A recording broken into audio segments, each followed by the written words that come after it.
Hello YouTube, Nathan Dewey here doing a video update concerning the Paul Cortez criminal case. It is now December 20th, 2017. There are currently 14 days left of an online campaign which is designed to collect funds for Paul to file a writ of habeas corpus in federal court to prove his innocence. Paul Cortez is serving 25 years to life for the murder of Catherine Woods in 2005. There is a time-stamped video that was not used in the original case, not shown to jury, that proves his innocence. The reason he is filing a federal writ of habeas corpus is because recently a Manhattan Supreme Court justice denied a request for a hearing.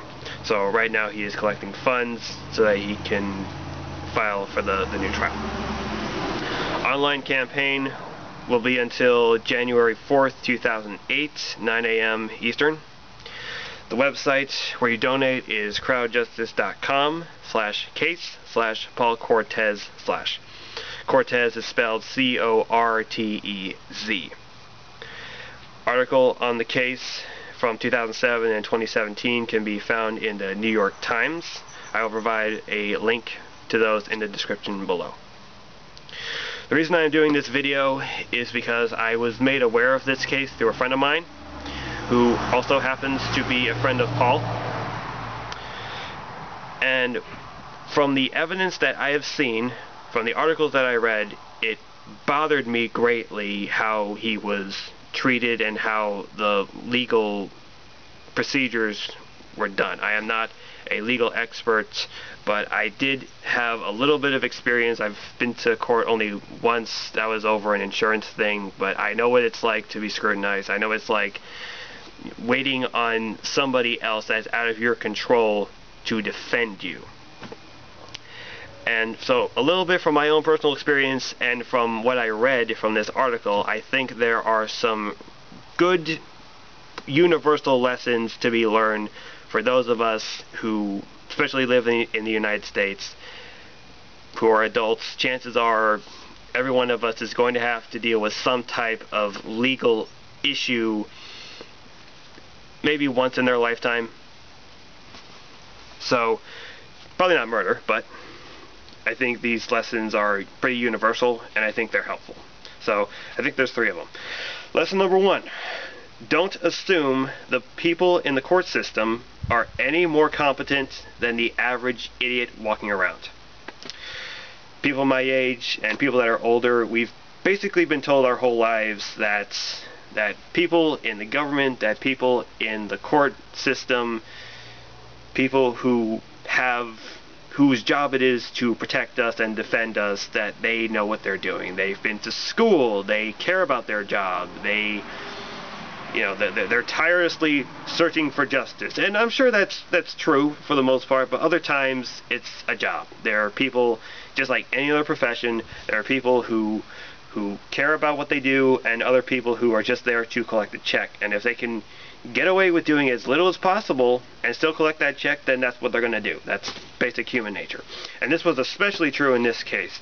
Paul Cortez had 2 attorneys. One of them had multiple arrests, and the first 3 days of the trial, neither of them showed up.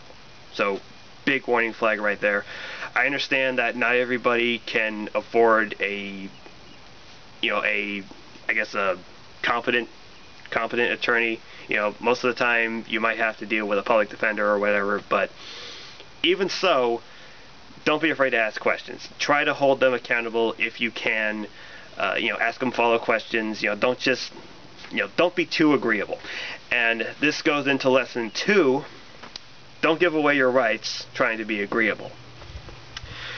There was a statistic released sometime in 2016 that says that in the United States, the average American commits, on average, 3 felonies a day on paper. And I remember when I was in court for my insurance thing, one thing my lawyer told me was, You don't lie, but you don't volunteer information. They ask you a question, they ask you a direct question, you either answer in the yes or no. If you don't know, say you don't know. Don't try to help by talking your way into or out of something. If you don't know, you don't know. If it's a yes, then yes. If it's no, then no. Don't give up your rights. Number 3, and this one is might get some people mad, because we are talking about someone who's dead, but it's been 12 years, so I think we can have a little bit of indulgence for Paul. Don't stick by people who exhibit bad decision making. The victim, Catherine Woods, was in New York City at the time. She was working as a stripper. She also had a live-in ex-boyfriend. I believe the name was David Hahn, H-A-U-G-H-N. And David was the other suspect.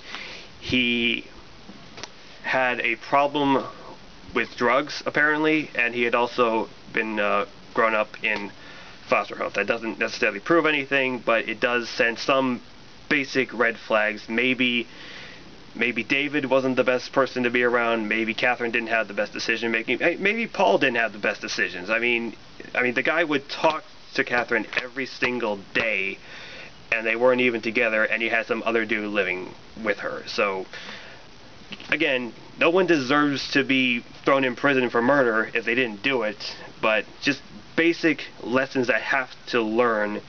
Don't allow yourself to be a willful victim. If someone around you is doing bad stuff, try to walk away from them. Your life is more important than theirs, because they're choosing that their life is not as important as theirs. So don't stick by people who make bad decisions. Alright, well, I'm actually surprised I got through that as quickly. So again, yes, the links will be in the description below. Hopefully this video will be shared. Thanks for looking. Take care.